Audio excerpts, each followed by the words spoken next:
बिस्मिल्लाहिर्रहमानिर्रहीम। अल्लाहुम्मा सल्लि अला मुहम्मद व आले मुहम्मद व बारिक वसल्लम। Today we are going to record the most important lecture for class second year numericals, and it's valid for both federal as well as Mirpur board because we have a same book, we have a same model paper, we have a same syllabus outline. So I would try because we have a very short time ना, तो अब ऐसा है, मेरी कोशिश होगी कि मैं आपको देखें। सबसे पहले तो आपको ये बात पता चलूं कि आपने वन शॉट जो मेरा लेक्चर लगा हुआ है उसको सुनना है। उसमें आपको बता दिया मैंने कि शॉर्ट क्वेश्चन में कितने न्यूमेरिकल आएंगे और लॉन्ग में किस तरह आएंगे, क्या सिचुएशन होगी क्या नहीं होगा। अब ऐसा है कि लेक्चर सारे रिकॉर्ड हैं। मेरे लिए परेशानी की बाइस ये बात बनी है कि पूरा बुक तो मैंने रिकॉर्ड कर दी हुई है, लेकिन न्यूमेरिकल रिकॉर्ड नहीं हो सके क्योंकि आप में से तकरीबन बेशतर लोग जानते हैं कि हर किताब के लेक्चर आ रहे होते हैं, तो फिजिक्स के लिए अब टाइम नहीं बचा।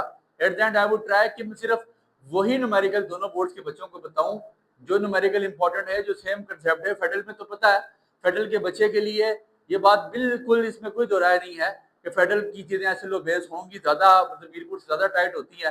तो आपने कंसेप्ट समझना है। मैंने कुछ न्यूमेरिकल्स निकाले हैं पूरी किताब में से। I will try to complete those numericals in this lecture. So अगर ये लेक्चर 45 मिनट घंटे तक भी जाता है, डजंट मैटर, कोई परेशानी वाली बात नहीं है।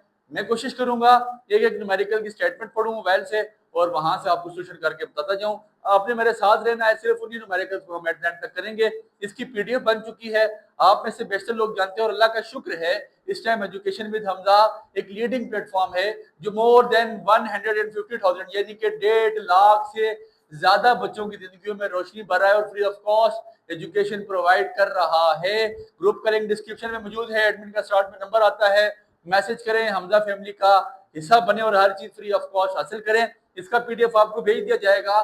जो सिलेक्टिव न्यूमेरिकल्स करवा दिए गए हैं उन्हीं का PDF. But the thing is that कि आपने साथ साथ बात को समझना है, कोशिश करनी है। जिस चैप्टर की जो डिस्ट्रीब्यूशन बता रहा हूँ उसको अपने माइंड में बिठाएं। सबसे पहले वन शॉट लेक्चर सुने जिसमें पूरी बुक की इंपॉर्टेंट बता दिया गया है कि लॉन्ग क्वेश्चन कौन से इंपॉर्टेंट है, शॉर्ट कहाँ से आएंगे, इंशाल्लाह मेरे नोट से ही आएंगे। और न्यूमेरिकल जो 5-6 आपके पास शॉर्ट क्वेश्चन में आ रहे हैं वो उनकी हद तक हम न्यूमेरिकल करते हैं। I would try to start from chapter number 1 because the thing is that के चैप्टर नंबर 1 से हमारे पास 3 न्यूमेरिकल्स आएंगे और उन 3 में से 3 क्वेश्चन आएंगे शॉर्ट क्वेश्चंस, और इन 3 में से इंशाल्लाह एक न्यूमेरिकल लाजमी होगा और वो होगा भी आपके पास स्मॉल जी की वैल्यू निकलवाएगा। मैं यहाँ से स्टेटमेंट पढ़ता जाऊंगा और सोल्यूशन करता जाऊंगा। सारे न्यूमेरिकल के सोल्यूशन भी नहीं करवा सकूंगा। अपने पास आपने कोशिश करनी है, पेन पेंसिल और कैलकुलेटर रखिएगा कैलकुलेशंस के लिए, बिकॉज मैं कैलकुलेशन कर चुका हूँ। तो चलिए शुरू करते हैं। पहला चैप्टर ग्रेविटेशन। दो फार्मूले आपको याद होने चाहिए। एक लॉ ऑफ ग्रेविटेशन का आपको पता है, F is equal to G m1 m2 over r का स्क्वायर। फिर आपने फार्मूला पढ़ा किसका, variation of G with altitude में फार्मूला पढ़ा। फिर आपने एक फार्मूला पढ़ा ऑर्बिटल वेलोसिटी का। तो तकरीबन जियोस्टेशनरी सैटेलाइट का भी फार्मूला आप लोग माइंड में लेके चले, उन्हीं से न्यूमेरिकल निकालेंगे। बट स्मॉल जी के ही चांस है ज्यादातर, वो ही निकलवाएगा। बट चले शुरू करते हैं। पहला न्यूमेरिकल कहता है two bodies A and B are placed at the distance of 1 metre. दो बॉडीज हैं, उनका डिस्टेंस उनके दरमियान का क्या, ये इजी सा न्यूमेरिकल है। मैंने पीडीएफ बना ली हुई है तो आई डोंट थिंक सो कि मुझे अब माइंड में नहीं है, मेरे पास बुक नहीं है अभी जिससे मुझे माइंड में नहीं है कि यार ये कौन सा न्यूमेरिकल नंबर है या कौन सी असाइनमेंट नंबर है या कौन सी एग्जांपल नंबर है। आपने खुद अपने पास इसको मार्क कर लेना है। कहते हैं दो बॉडीज हैं, उनके दरमियान का डिस्टेंस 1 मीटर है और फोर्स ऑफ अट्रैक्शन आप फाइंड करो। एक बॉडी का मास है 45 केजी, दूसरी का है 50 केजी। तो सिंपल आपके पास m1 कितना है 45 केजी, m2 आपके पास कितना है 50 केजी। दो बॉडीज हैं और उनके दरमियान का डिस्टेंस r हो जाता है कितना है 1 metre. As we know that we have to find F is equals to what? So according to law of gravitation, F of g which is equals to g m1 m2, small लिखें capital लिख लें कोई issue नहीं है। Bye are का square capital G की value आपने जुबानी याद रखनी है। हमें पता होनी चाहिए ग्रेविटेशनल कांस्टेंट है 6.67 क्रॉस 10 की पावर -11, 6.67 मल्टीप्लाई 10 की पावर -11, m1 की जगह 45, m2 की जगह 50 डिवाइड बाय 1, 1 का square. So you have to solve 50 multiplied by 45, then you have to multiply 6.67, the answer would appear, and the answer जब आपके पास आएगा डिवाइड बाय 1 करा लेंगे तो गालिबन आपके पास आंसर क्या आ जाता है। अब मैंने राउंड ऑफ करके इसको लिख लिया 1.5 क्रॉस 10 की पावर -7। तो ये आपके पास पहला न्यूमेरिकल सॉल्व हो गया। The mass of earth is the mass of Earth is 6 cross 10 की power 24 kg and that mass of Moon is 7.4 cross 10 की पावर 22 kg. तो इजी सी बात sir, numerical number 2 given data हम लिखते हैं mass of Earth, आप इसको simple m के आगे छोटा सा e डालते हैं. हमें पता है क्लास 9th में भी हमने सॉल्व की थी 6 क्रॉस 10 की पावर 24 और mass of Moon m e लिखे और mass of Moon में स्मॉल छोटा सा m लिख लें. कितनी है 7.4 क्रॉस 10 की पावर 22 kg और इनके दरमियान का फासला कितना है r 3.84 क्रॉस 10 की पावर 6 किलोमीटर. तो you have to find the force आपने फाइंड करनी है. यही फॉर्मूला लगेगा F is equal to GMEM over R का स्क्वायर. तो वैल्यूज पुट करें, आंसर आपके पास अपीयर हो जाएगा. बिल्कुल सेम न्यूमेरिकल है. कोशिश ये करेंगे कि दो न्यूमेरिकल्स को बार बार ना करें. तीसरा जो आपकी स्क्रीन पे है, the gravitational field strength on the surface of moon is this. Gravitational field strength मेरे पास स्मॉल g गिवन है, कितना 1.6 न्यूटन पर केजी और the mass of moon given है m लिख लें, कितना है जी आपके पास 7.3 क्रॉस 10 की पावर 22 kg और इस वाली को आप स्टार डाल दें, बहुत ज्यादा इंपॉर्टेंट है. ठीक है, you have to find the radius of moon.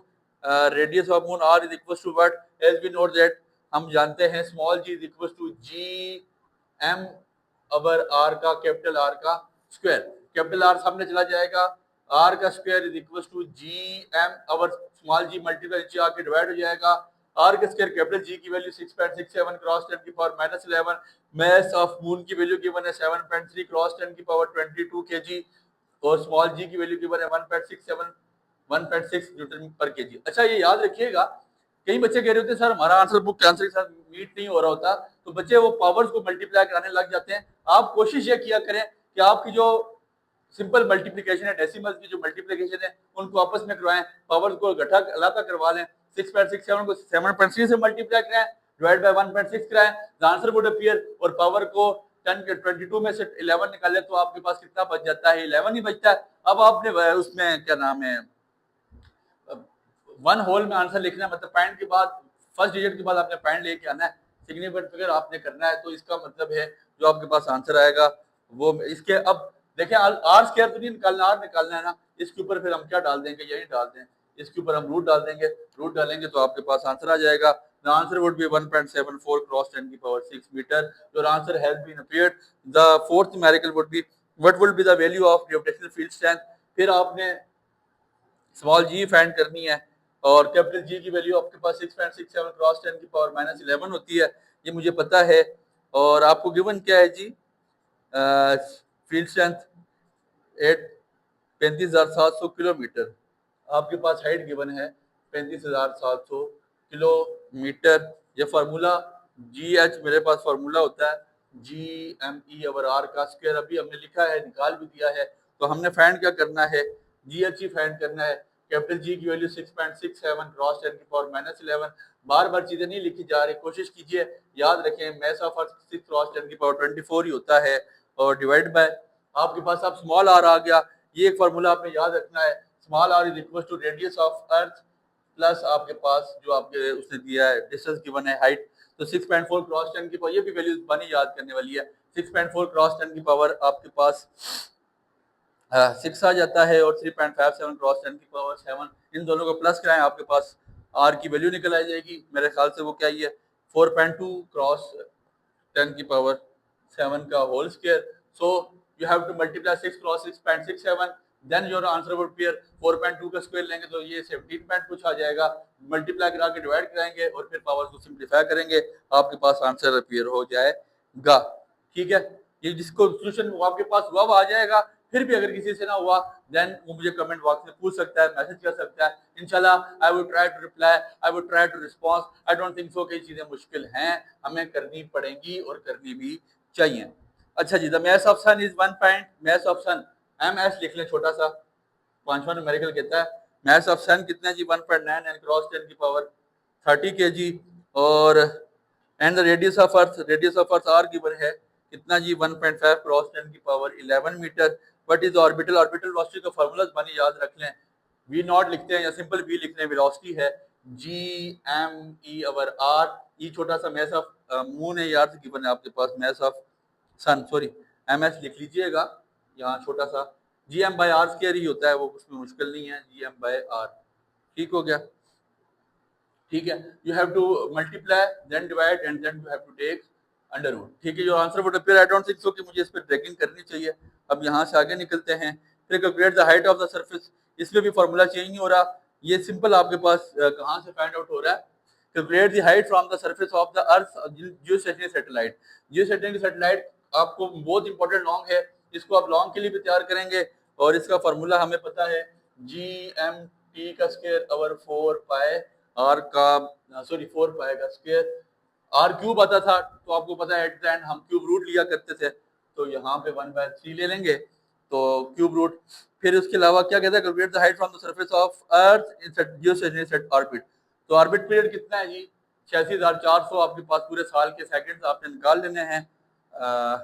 नहीं 86,400 जी, ऐसे ही है, 86,400 सेकंड आपने निकाल लेने हैं।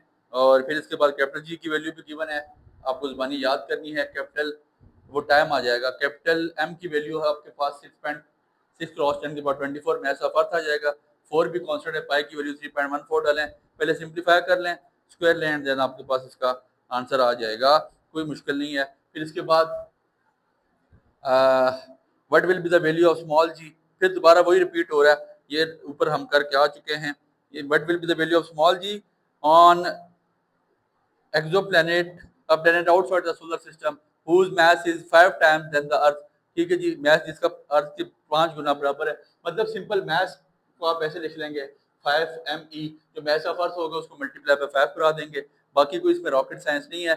The earth mass and radius twice, और रेडियस के बारे में आपने क्या लिख लेना है, आर, उसका जो रेडियस उस सैटेलाइट का वो 2re की रेडियस ऑफ अर्थ की रेडियस आपने निकाला है 6.4 क्रॉस 10 की पावर 6, उसको ज़र पे 2 कराएं, वो आ जाएगा 12.8 मल्टीप्लाई 10 की पावर 12, एंड देन आपके पास गेम ओके हो जाएगी, ज़र पे 2 करा देंगे, ऐसे ही है। ठीक हो गया। अब आपके पास चैप्टर नंबर 2 स्टार्ट हम करते हैं। इसका आप मुझसे पीडीएफ भी मांग लीजिएगा, पीडीएफ आपको भेज दिया जाएगा।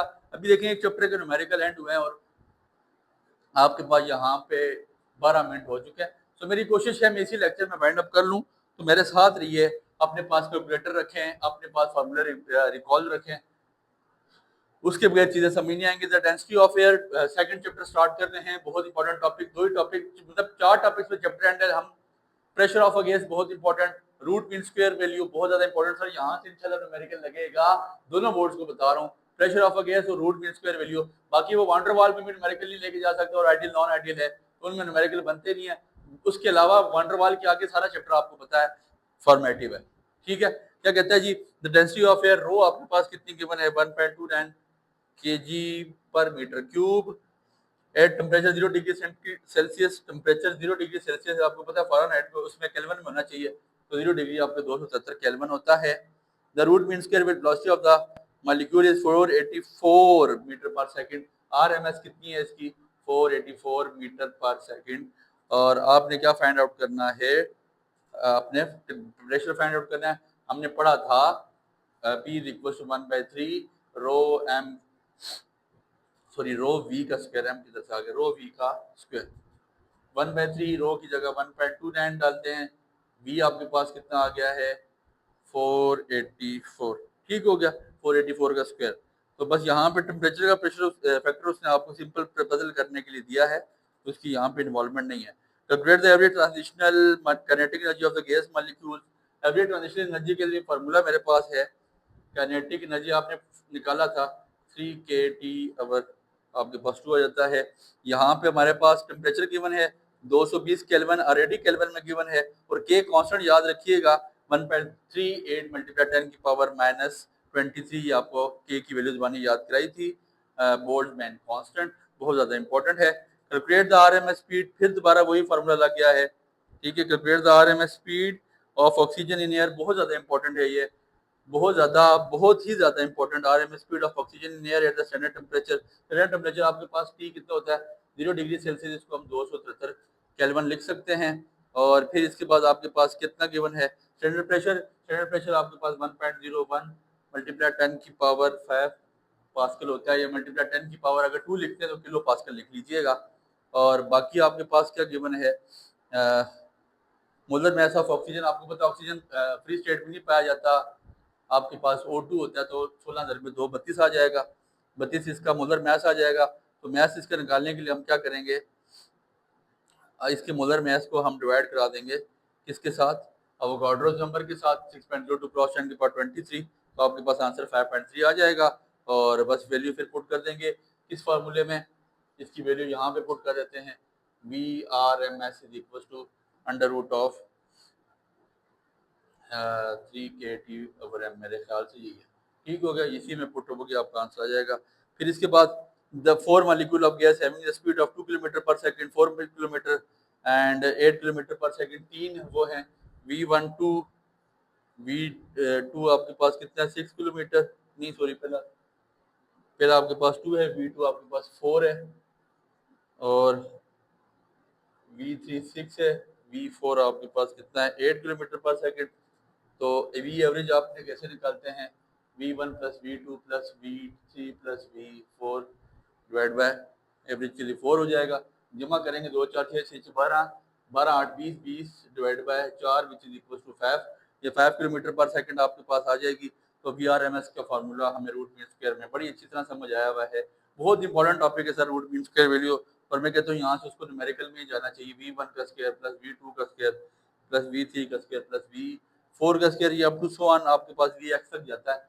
और अगर n लिखिए नंबर ऑफ मॉलिक्यूल्स आपके पास यहाँ पे आ जाएगा और सिंपल उसको 1 एज्यूम कर लीजिएगा और 1 एज्यूम करने के बाद आपने उसका रूट ले लेना है, आपके पास इसका आंसर अपियर हो जाएगा। बहुत इंपॉर्टेंट है। Eight which temperature RMS speed of the gas molecule become double, ये वाला न्यूमेरिकल भी है, सेम फार्मूला लग रहा है, लाजमी कीजिए। और great number of gas molecules, number of gas हमें जनरल गैस इक्वेशन आपको पढ़ा के आया था, PV is equal to nRT। Basically ये केमिस्ट्री का टॉपिक है, बहुत ज़्यादा इंपॉर्टेंट है। N is equal to PV/RT। P आपको अगर प्रेशर पूछा जाए स्टैंडर्ड प्रेशर तो आपने लिख लिया अभी ये यहाँ पे, ठीक है।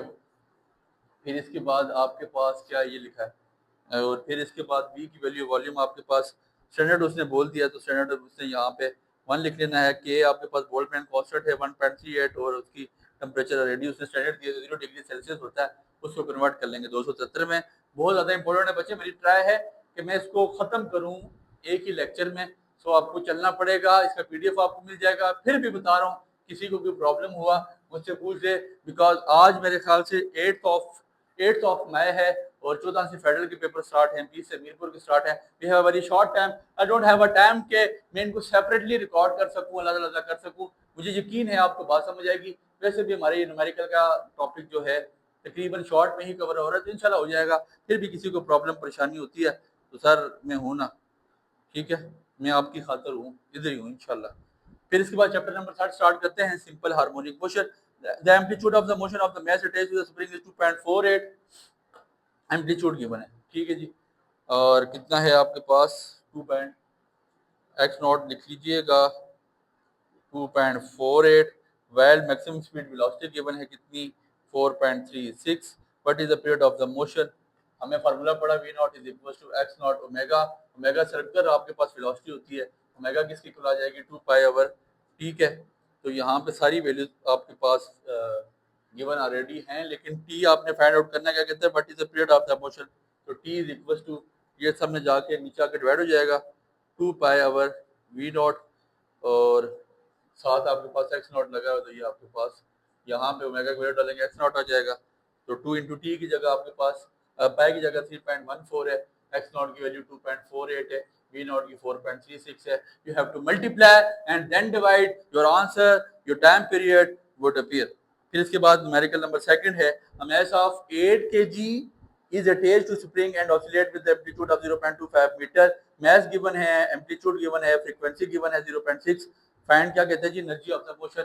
एनर्जी ऑफ द मोशन के लिए हमारे पास फार्मूला क्या होता है, काइनेटिक एनर्जी है बेसिकली। तो एनर्जी इज इक्वल टू 1/2, हमने पढ़ा था वहाँ 1/2 mv का स्क्वायर, यहाँ पे ओमेगा का फैक्टर लगेगा, एम्पलीट्यूड का स्टॉप बनाते हुए जाएगा तो ओमेगा का स्क्वायर x0 का स्क्वायर, ठीक है जी। आपको पता है यहाँ पे एंगुलर वेलोसिटी का फैक्टर इन्वॉल्व हो जाएगा, बाकी चीजें सेम है। In a car engine a piston execute SHM with amplitude of 0.41, the engine is running angular frequency of 240 rmp, sorry 2400 rmp। और आपके पास what is the maximum speed of the piston, ठीक है जी। आपके पास ऐसा है एक्स नॉट एम्पलीट्यूड गिवन है 0.4 RMP को कन्वर्ट करेंगे हम रेडियन में तो मेरा 2 पाई रेडियन आ जाएगा और 2 पाई रेडियन ओवर 60 आपके पास जो सेकंड है 1 मिनट का 60 सेकंड है तो ये आपके पास 251 रेडियन पर सेकंड आ जाएगा। तो वही फार्मूला वी नॉट आपने फाइंड करना है, v naught is equal to x naught omega. तो फार्मूला लग रहा है v naught is equal to x naught omega. तो you have to multiply x naught की वैल्यू गिवन है, ओमेगा एंगुलर वेलोसिटी की वैल्यू गिवन है, multiply then divide answer would appear. If अगला न्यूमेरिकल है, if a pendulum clock keeps perfect time and base on mountain what will keep the perfect time where when moves to the top of mountain. ठीक है जी, ये बड़ा important है और ये आपके पास मेरे ख्याल से असाइनमेंट है। If a pendulum clocks keep perfect time at a base of mountain, ये पेंडुलम क्लॉक एक परफेक्ट टाइम ले रही है माउंटेन की बेस पे, what will the keep it keep time when move to the top of mountain. तो जब वो पहाड़ी की चोटी पे जाएगी तो फिर वो क्या करेगी, ये बड़ी इंपॉर्टेंट बात है, जरा गौर करें। T is equal to 2 pi under root L over g. 2 pi आपके पास constant, T is directly proportional to length आपके पास वहां पे कांस्टेंट हो जाएगी। ठीक है, तो 1 over under root of g. We know that the time period of pendulum depends upon the gravitational acceleration, value of g decreases. देखें इनवर्सली प्रोपोर्शनल है, वैल्यू ऑफ जी कम हो जाएगी जैसे जैसे आपके पास value of g decreases with increase of height, height बढ़ती जाएगी, जी कम हो, so pendulum will not keep correct time at the top of mountain. ये बहुत ज्यादा इंपॉर्टेंट है। अच्छा, जिसमें से जो 3 शॉट आएंगे ना पेंडुलम तीसरे चैप्टर से सिंपल हार्मोनिक मोशन में से, वो शॉट भी आपके पास वो बहुत एक शॉट तो कंफर्म होगा कि अगर टाइम पीरियड को डबल कर दिया जाए, 4 गुना कर दिया जाए, या आपके पास ऑसिलेशन को बढ़ा दिया जाए, उससे टाइम पीरियड पे क्या इफेक्ट पड़ेगा। इस तरह का क्वेश्चन वो अक्सर पूछता है और ट्रिकी क्वेश्चन इस तरह इस चैप्टर से बनते हैं पजल करने के लिए। टॉपिक 4 ही काम के हैं, energy conservation in SHM, uniform circular motion in SHM, phase है और रेजोनेंस है। बट न्यूमेरिकल के लिए उसको जाना चाहिए पेंडुलम में या सिंपल हार्मोनिक मोशन में, बिकॉज इसमें मुश्किल नहीं है, लेकिन एनर्जी कंजर्वेशन में न्यूमेरिकल रखे या यूनिफॉर्म सर्कुलर मोशन में न्यूमेरिकल रखे, दो टॉपिक न्यूमेरिकल के लिए समझ भी आते हैं। 5वां 6वां न्यूमेरिकल आपके पास the time period of pendulum is 2 second. ये वही बात है, टाइम पीरियड 2 सेकंड हो गया, तो what is the time period of the centre of earth, centre of earth पे टाइम पीरियड क्या होगा। और फिर इसके बाद आपके पास ये pendulum T is taken from the earth में टाइम पीरियड, तो सारी game T is equal to 2 जी से ही कवर हो रही है। तो हमें पता है the simple pendulum is one whose the time period is 2 second. ठीक है जी, value of g on the moon is 6 time less. Moon पे value g m is equal to g m होती है जी बाय 6 के। ठीक है, वो हमने किया था 1.66 आ जाता है आपके पास। ठीक है, तो अंडर रूट ऑफ 6 पाया जाएगा, कोई मुश्किल नहीं है। फिर इसके बाद अगले चैप्टर के हम न्यूमेरिकल स्टार्ट करते हैं। आप मुझसे इसकी पीडीएफ मांग लीजिएगा। Light from helium neon laser pass through 2 slits. ठीक है, यंग डबल स्लिट का आपके पास न्यूमेरिकल आ गया। 2 स्लिट से आपके पास लाइट गुजरती है 0.01 millimetre. The third bright line on the screen form at the angle of 10.95। ठीक है, इसको रेज करते हैं बच्चे। मैं इस तरह से वीडियो स्टॉप करके इसको रेज करता हूँ और फिर यहाँ से आगे चलते हैं। यहाँ तक आप स्क्रीनशॉट ले लें। उम्मीद है बच्चे आपने स्क्रीनशॉट ले लिया होगा। एक तो मैं इस बात में माजरत खा हूँ कि मेरे टाइम की कमी के बायस आपको पूरे पूरे न्यूमेरिकल नहीं करवा सका, मुझे करवाने चाहिए थे, लेकिन अब टाइम नहीं है, आपको पता है। इसके बाद अभी भी ऐसा है कि रात के 2:15 हो रहे हैं, फिर इसके बाद केमिस्ट्री का लेक्चर रिकॉर्ड करना है, तो बहुत ज़्यादा बर्डन है। कोशिश फिर भी होगी आपको एंटरटेन किया जाए। कोई प्रॉब्लम हो तो आप बिला झिझक मैसेज करके पूछ लें। ठीक है, चौथे चैप्टर का न्यूमेरिकल। अब ऑलरेडी 25 मिनट मेरे ख्याल से वीडियो के हो चुके हैं। मैं कोशिश ये करता हूँ कि जो सेम कंसेप्ट है उसको कंसेप्ट दे के आगे निकलता जाऊँ। ठीक है, आपके पास क्या क्या गिवन है जी। थर्ड ब्राइट फ्रिज में से आपके पास इमेज बन रही है और एंगल आपके पास थीटा गिवन है कितना 10.95 और स्प्लिट एक्सप्रेशन आपके पास कितनी डी 0.0100 मिलीमीटर। मिली से मीटर में जाएंगे, मल्टीप्लाई 10 की पावर माइनस या डिवाइड बाय 1000 कराएंगे, 10 की पावर माइनस 3 की बात है। और इसको अगर हम मजीद राउंड ऑफ करके लिखा हुआ है point first non zero digit के बाद ले 1.0 मल्टीप्लाई 10 की पावर माइनस 5 मीटर आ जाएगा। So we have to find what is the wavelength of the light. हमने लैम्डा फाइंड आउट करनी है। As we know that g sin theta is equal to m lambda. मेरे से ना एक टॉपिक दोनों बोर्ड के बच्चे गिफ्ट ले लें जिसका नाम है young double slit experiment. Sir इसके बगैर अगर वो पेपर मुकम्मल कर देता है तो सीधी सीधी जंग है ये, मेरी बात याद रखिएगा। दोनों बोर्ड इसके बगैर पेपर मुकम्मल ना कर सकते हैं, ना करने के मजाज हैं, तो आप सोचे भी ना। लेमडा हमने फाइंड आउट करना है, lambda is equal to d sine theta over m. तो लेमडा डी की वैल्यू आपके पास आ गई 1 क्रॉस 10 की पावर -5 मीटर, साइन थीटा की जगह 10.95 लेंगे, डिवाइड बाय एम। आपके पास उसने क्या बोला है, light from helium neon laser passes through the two slits separated by the third bright line. हाँ जी, तो एम आपके पास कितना है, थर्ड ब्राइट लाइट से इमेज बनती है, तो एम आपके पास 3 है। ठीक है, सिंपल मल्टीप्लाई करें, पहले साइन 10.95 ले लें, उसका आंसर 0.18 आ जाएगा, मल्टीप्लाई 1 करें वही रहेगा, मल्टीप्लाई 10 के पावर -5 करें पे डिवाइड बाय 3 करा लें, तो आपका लेमडा निकल आएगा। सेकंड न्यूमेरिकल में भी लेमडा निकालना है, सेम प्रोसीजर है। थर्ड में डी निकालना है, तो डी यहाँ से कैसे निकलेगा, d is equal to lambda m over sine theta, इसमें कोई बड़ी गेम नहीं है। ठीक है, और फिर इसके बाद the distance between slits and screen is 1 metre, आपके पास डिस्टेंस गिवन है, और कितना है डिस्टेंस आपके पास स्लिट और स्क्रीन के दरमियान, डेल्टा लेमडा कितना गिवन है जी, 1 metre. 1 metre. Fringe spacing on the screen is 1 millimetre. So fringe spacing delta lambda है ना आपके पास। ठीक है, डेल्टा लेमडा 1 मिलीमीटर है, तो 1 मल्टी मिली में 10 की पावर -3 मीटर हो जाता है। फिर आपके पास और क्या चीज़ गिवन है, the distance between slits and screen L, length इनके पास कितनी है, 1 मीटर की है टोटल। और when the light wavelength lambda आपके पास कितना है, 500 नैनोमीटर। नैनो का मतलब 10 की पावर -9 में डायरेक्ट लिख लेता हूँ। आपके पास डेल्टा वाई गिवन था, fringe spacing on the screen, वो पता है आपको, डेल्टा वाई से नेट करते हैं, फार्मूला हमने पढ़ा था, delta y is equal to delta L over, हाँ नहीं, जो माइंड में है, delta y is equal to lambda L over d है, गालबन डी निकालने, डी पार ले जाएंगे, lambda L over delta y, value put करें, आपके पास आंसर आ जाएगा। और find the minimum angle of non zero diffracted, तो ये भी यही formula, d sine theta is equal to m lambda. Formula change नहीं हो रहा, तो आई डोंट थिंक सो कि मैं करवाना चाहिए। मैं आगे निकलता हूँ, इसका पूरा आपको पीडीएफ भी भेज दूंगा, स्क्रीनशॉट भी, मतलब चैनल में भी इंशाल्लाह। चैनल माशाल्लाह इस टाइम 80,000 प्लस हो चुका है, अल्लाह का बड़ा शुक्र है। आप उसको भी ज्वाइन करें, उसको तो लाजमी ज्वाइन करें, क्योंकि आपके पास ऐसी ऐसी इन्फॉर्मेशन आती रहेगी जो आपको सबसे पहले मेरे ही प्लेटफॉर्म पे मिलेगी। और आपके पेपर से पहले चैनल में जो है ना, हम क्विज खेलते हैं, गेम खेलते हैं, पेपर बता दिया जाता है। अच्छा जी, चैप्टर नंबर 5 स्टार्ट करते हैं। What is the capacitance of a large Van de Graaff terminal given that it store 8 my millicoulomb of charge at a voltage of, charge given है Q, चैप्टर नंबर 5 स्टार्ट हो गया sir. Charge given है कितना, 8 मिली coulomb में, direct लिख लो 10 की power -3 coulomb. और फिर क्या गिवन है जी, वोल्टेज गिवन है 12 मेगा वोल्टेज, 12 मल्टीप्लाई मेगा के मतलब 10 की पावर 6 में डायरेक्ट लिख लेते हो सर। कैपेसिटेंस फाइंड आउट करना है, C is equal to, class 10 में पढ़ा था, C is equal to Q by V, 8 multiply 10 की पावर -3। सर सॉल्व कर लेना, और थक गया मैं, 10 की पावर 6, ये आपके पास आ जाएगा, 8 डिवाइड बाय 12 करेंगे तो 0.66 आ जाएगा, 10 की पावर -3, नीचे +6 ऊपर आके -6 और 10 की पावर -9 बन जाता है। आगे देख लीजिएगा, इसको सॉल्व कर लें। Find the equivalent capacitance.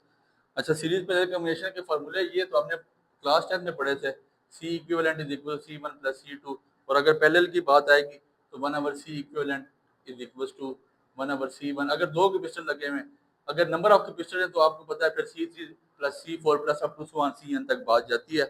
तीसरा भी बहुत आसान है, और उसमें भी आपके पास 3 कैपेसिटर लगे हुए हैं, तो अब जब आपके पास कैपेसिटर सीरीज में होंगे तो 1/C equivalent is equal to, ये आपके पास सीरीज के लिए फॉर्मूला है, और ये आपके पास पैरेलल के लिए बच्चे गिवन होंगे, सिंपल आपने वैल्यू पुट करनी है।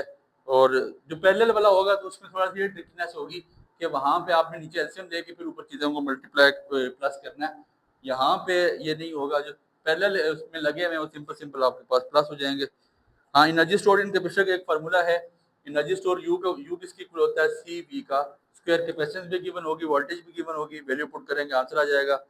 हाँ, और इसके बाद calculate energy store in capacitor having 5 coulomb, charge given है, पोटेंशियल डिफरेंस गिवन है, तो 1 is equal to C V का स्क्वायर, फिर वही फार्मूला है आपके पास, तकरीबन ये सारा उसी से फाइंड हो रहा है। हाँ जी, 220 म्यू एफ सॉरी माइक्रोफेरेड, तो म्यू की वैल्यू 10 के पावर -6 है। वोल्टेज गिवन है। इसी तरह सर एक आपने चार्ज निकालना है, Q is equal to C V, और एनर्जी स्टोर निकालनी तो U इज इक्वल टू क्या नाम है 1/2 CV का स्क्वायर। और ये याद रखें, इंतहाई इंपॉर्टेंट इस चैप्टर के टॉपिक हैं। Energy store in capacitor, electric potential due two point charge, charging and discharging would be appear inshallah for your long paper, so you have to work on charging and discharging. We have to start the chapter number 6, the most important chapter for short question, because I think it's that के यहाँ से 6 short question appear होंगे chapter, sorry 4 short question appear होंगे from chapter number 6। तो easy सा chapter है। Root mean square, पहला वही आपके पास ये जो अल्टरनेटिव करंट की मैंने टर्मिनोलॉजीज पढ़ाई थी ऐसी टर्मिनोलॉजीज के नाम से, उसको ला के लाजमी सुने। एक फार्मूला हमने वहां पे पढ़ा था RMS का, रूट मीन स्क्वायर वैल्यू का, V0/√2, उससे पहला न्यूमेरिकल आपके पास सॉल्व हो जाएगा। The peak voltage of AC supplies to 20 volt, what is RMS value. तो सिंपल फार्मूला है आपके पास VRMS is equal to V0 × √2। ये मैंने आपको बताया था कि √2 हम क्यों लिखते हैं, आपको बात समझ आ जाएगी। लेक्चर सुनेंगे तब ही जाके ये होगा, उसके बगैर ये नहीं होना। इसके बाद an inductor with the inductance of 100 mu henry, ठीक है जी। और फिर आपके पास करंट 10 मिली एम्पेयर है। When it terminal voltage is this, find calculate इस फ्रीक्वेंसी, इसकी फ्रीक्वेंसी फाइंड कर लें। तो हमें पता है inductance V is equal to IL, ठीक है। तो IL की जगह हमने क्या पुट करना है, 2πf, आपके पास L आ जाता है। तो आपने यहाँ से क्या फाइंड आउट करना है, फ्रीक्वेंसी। F को यहीं छोड़ दें, V ओवर I 2π, ठीक है। वैल्यू तो आपके पास सारी गिवन है, आपने वैल्यू पुट कर देनी है, बल्कि ये L भी गिवन है, ठीक है। वैल्यू पुट करेंगे यहाँ पे और आपके पास आंसर आ जाएगा। A coil of pure inductance of 318 milli henry, milli का मतलब 10 की पावर -3। और फिर आपके पास क्या गिवन है, connected in a series with a pure resistance of 75 metre, resistance given है। और आपके पास the voltage across resistance 150 volt, voltage आपके पास गिवन है। And f of power is, power उसके पास कितनी गिवन है, 50 हर्ट्ज। तो वही बात आपके पास XL is equal to 2πfL, value put करें, 2 भी कांस्टेंट, पाई भी कांस्टेंट, एफ की वैल्यू गिवन होगी और एल की वैल्यू भी गिवन आपके पास आ जाएगी। इंपेडेंस का फार्मूला बड़ा इंपॉर्टेंट, एक न्यूमेरिकल लाजमी होना चाहिए और होगा भी इंशाल्लाह। इंपेडेंस का R का स्क्वायर प्लस XL का स्क्वायर बहुत बहुत बहुत ज़्यादा इंपॉर्टेंट है, अंडर रूट ऑफ दिस, ठीक है। फिर इसके बाद तीसरा न्यूमेरिकल, इसमें भी इंपेडेंस फाइंड करनी है। उसी तरह पहले एक्स निकालेंगे, ये एक्स के लिए यही फार्मूला है, और आगे इंपेडेंस के फार्मूला वैल्यू पुट कर देंगे। ये 3-4 न्यूमेरिकल इस चैप्टर नंबर आपको 16 से बताए हैं, इसे चैप्टर नंबर 6 से बताए हैं, जिसका नाम अल्टरनेटिव करंट है। इंतहाई इंपॉर्टेंट चैप्टर है, और ये चैप्टर फॉर लॉन्ग क्वेश्चन भी हम करेंगे। इसके लॉन्ग क्वेश्चन आपके पास रेक्टिफिकेशन है, ऐसी मतलब RLC सीरीज सर्किट है, पहला सर्किट है, जो इंडक्टर है, कैपेसिटर है, बड़ा इंपॉर्टेंट चैप्टर सर, बहुत ज़्यादा इंपॉर्टेंट। फिर उसके बाद क्वांटम फिजिक्स आ गया। मैं रिकमेंड करूंगा आपको कि अल्टरनेटिव करंट को आप बेशक लीव करके क्वांटम फिजिक्स पे आए। क्वांटम फिजिक्स एक बहुत अच्छा चैप्टर है, और for exam point of view से भी ये आपके आगे इंट्री टेस्ट में भी बहुत ज़्यादा काम आएगा, इसलिए इसके न्यूमेरिकल को, क्वांटम फिजिक्स के न्यूमेरिकल को लाजमी करें। An x ray of 0.20 nanometre is incidented on the target, what is the common shift when can be, मतलब पूरा मैंने आपको फोटो इलेक्ट्रिक इफेक्ट और कॉम्पटेंट इफेक्ट या कॉम्पटान आप जो पढ़ते हैं पढ़ा के आया हूँ। ये टॉपिक कंसेप्ट उसके बगैर नहीं समझ आएंगे, उसको समझ लें तो आपके लिए बहुत ज़्यादा बेहतर रहेगा। आपके पास आपने क्या फाइंड आउट करना है, an x ray what is the competent shift, ठीक हो गया। तो lambda not minus lambda which is equal to h over, ठीक है, m not into c. Mass given है, सी आपके पास स्पीड ऑफ लाइट है, कितनी होती है, क्रॉस 10 की पावर 3 क्रॉस 10 की पावर 8। और मैथ ऑफ इलेक्ट्रॉन आपके पास जुबानी याद रखें, 9.1 क्रॉस 10 की पावर -31। और h आपके पास उसने गिवन नहीं दिया हुआ। ये आपके पास प्लैंक कांस्टेंट होता है, कितना होता है, 6.63 मल्टीप्लाई 10 की पावर -34 जूल सेकंड। और आपके पास 1 माइनस कॉस, एंगल गिवन है 45 डिग्री, 45 1 माइनस कॉस 45 लें, ठीक है, इंटू 1 माइनस कॉस थीटा ना, कॉस 45 लें, आपके पास आंसर आ जाता है 0. मेरे ख्याल से कितना आता है सर, 0.2 कुछ आता है, उसको 1 से माइनस कराएं, फिर मल्टीप्लाई लैम्डा करें, डिवाइड करें, तो आपका आंसर आ जाएगा, ठीक है। दूसरा न्यूमेरिकल भी आपके पास कॉम्पोनेंट शिफ्ट का है, तीसरे में भी नया फार्मूला नहीं, लेमडा फाइंड आउट करना है, डी ब्रोगली वेवलेंथ का फार्मूला लिख लें, lambda is equal to h over m v, बहुत ज़्यादा इंपॉर्टेंट है। एच की वैल्यू प्लैंक कांस्टेंट की, एम आपके पास मास ऑफ इलेक्ट्रॉन होगा, और यहाँ पे उसने गिवन है, सॉरी मास आपके पास 50 मिलीग्राम गिवन है स्टोन का, mass of stone having mass, हाँ जी, और स्पीड आपके पास v कितनी है 8 मीटर पर सेकंड, वैल्यू पुट करें मल्टीप्लाई डिवाइड करें आपका आंसर आ जाएगा। Calculate uncertainty, Heisenberg uncertainty principle बहुत ज़्यादा इंपॉर्टेंट है।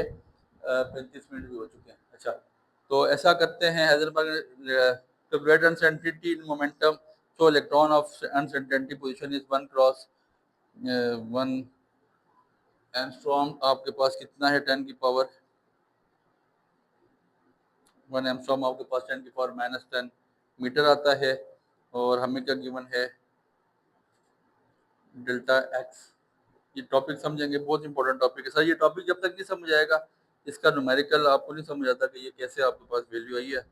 डेल्टा एक्स की वैल्यू ऑलरेडी मेरे पास ये आ चुकी है, 1 एंगस्ट्रॉम 10 की पावर माइनस एम्पेयर, -10 मीटर है।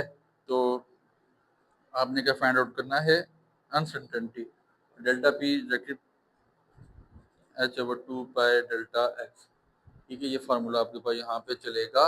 इसके बाद आपने let's consider a ball of mass 0.1 kg। अब आगे न्यूमेरिकल में पढ़ रहा है तो स्टेटमेंट पर तो ना हुआ, कोई मुझसे पूछ लेना है, calculate energies of the photon associated with the violet light excess और रेडियो वेव। ये दोनों बोर्ड्स के लिए इंपॉर्टेंट है, बहुत ज्यादा न्यूमेरिकल इंपॉर्टेंट है। An electron is placed in a box about the size of atom about 1 angstrom, what is the velocity of electron, और 50 kilo electron volt of excess scattered through the angle of 90 degree. ये numerical हम करेंगे।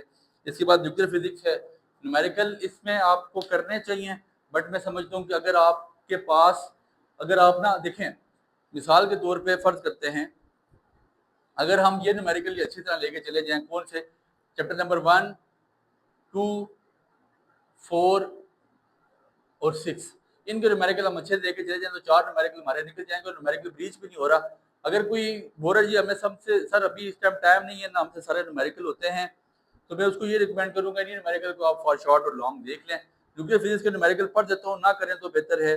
Find energy required वाला है, find binding energy of the deuterium nucleus है, फिर इसके बाद फाइंड डिके कांस्टेंट है। ये पूरे पूरे टॉपिक सर जी समझेंगे तो ये न्यूमेरिकल समझ नहीं आएंगे। फिर इसके बाद आपके पास कॉस्मोलॉजी का एक न्यूमेरिकल, एक ही शॉर्ट आना है कॉस्मोलॉजी से, तो इसके न्यूमेरिकल को भी आप लीव कर लें, ज़्यादा बेटर है। और फिर अर्थ क्लाइमेट का आपके पास 3 शॉर्ट है अर्थ क्लाइमेट से भी, और वो आपके पास मेडिकल इमेजिंग में से भी 3 न्यूमेरिकल आ रहे हैं, 3 शॉर्ट आ रहे हैं, तो एक एक न्यूमेरिकल होने के चांस है।